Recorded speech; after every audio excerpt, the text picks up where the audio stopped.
Hello everyone, it's me again, Alberta, and today's topic is on Obama, the first Muslim president, how his betrayal of America and blacks, how that happened. First thing I wanted you to know is that Obama, if you have not read his book, like I did, I read his book on his upbringing, and his father was a Muslim. But he was not in Obama's life. He did meet him later on. But as a child, Obama actually went to a Muslim school in Indonesia. He learned the prayers, he learned everything about Islam, and he was very devoted to Islam. So the question is, was Obama really a Christian in the first place? And to understand that, we need to go back and look at what happened to him in his life. After he came back from Indonesia and he was living in Hawaii, he came to the mainland and he went to college. While he was there, he actually fell in love with the ideology of a man named Saul Alinsky.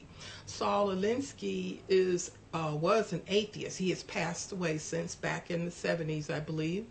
And he was an atheist, and he believed in socialism, and he believed that in order to achieve this goal, you had to silence your opponents, and that meant doing anything, shouting them down or even assassinating them so that they could not prevail. But of course, Obama could not have come out saying that he was against he wanted to silence people this way. He had to come out in a more acceptable way. So what did he do? He went into the black community and started a grassroots thing where he went out into the community and he was telling the black people, oh yeah, you're in bad shape and I'm going to help you. I'm going to do this and that. And so they bought into this back in Chicago. That was where I'm originally from.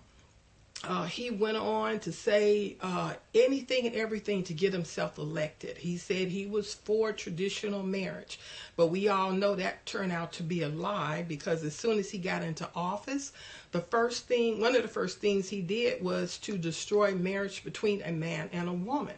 But he ran on a different platform. So this goes back to his belief system being raised. It's okay to lie to your enemies as long as it gets you what you need. So this is what he did. Now, the reason why I can actually come forward and say that Obama was a Muslim is because it is one particular fact. Obama never ever states in his book why he became a Christian. Now, the reason why that's so important is because this gives you a motivation of how you're going to lead. There was a man by the name of Kamal Saleem.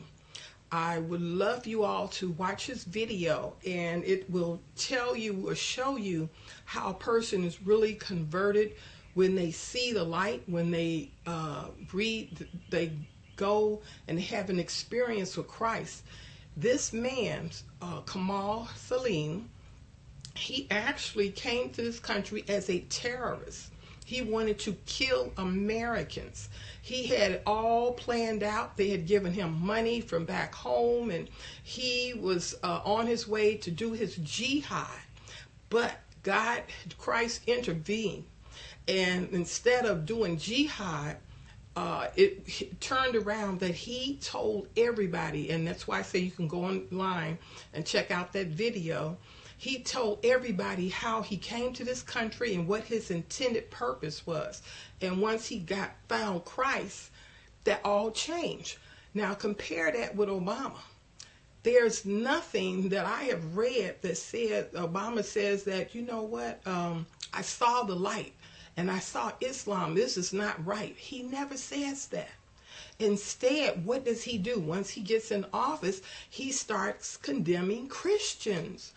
Oh, wow, isn't that something? He even reprimands them, saying, get up off your high horses. Look at what you did 1,000 years ago. But think back, when he was in office, he never once said that about Islam. Wow, he never says anything bad about Islam. As a matter of fact, he goes on to tell the world Islam is a peaceful religion. It's great. It's loving and what have you. But in reality, we know that's not true. Because in Islam, the reason why they have so-called peace over there is because they have silenced all the opposition. If you are an infidel, that means a person who is not a Muslim, they will either make you convert or they will kill you. Once all the opposition is gone, yeah, they can live in peace because you are no longer around. So Obama did not do any of these things. He did not say why he became one, and he has continued the lie, and he's even now started his own shadow government. All this confusion that you see on the news about leaks and what have you, yeah, guess who's behind that? We know Obama, because now we see that Loretta Lynch and all these other people, they're slowly leaking out. You know, the Bible says whatever is done in darkness will be brought to the light and shout upon the rooftops. So now we can shout on the rooftops that this man has never, ever been for America or black people. And for any of the blacks who are out there who think that he was or still is or whatever, how much money did he give you in your community? I'm waiting, nothing. How much money did he give Iran, a Muslim country? Oh, $1.4 billion. Did Iran help him get elected? No. Did Iran vote for him? No. As a matter of fact, Iran considers America the big Satan and Israel the little Satan that we need to destroy off of the face of the earth. But Obama ended up giving them money, and what did he give to the black community? Nothing. He betrayed America. He just betrayed blacks.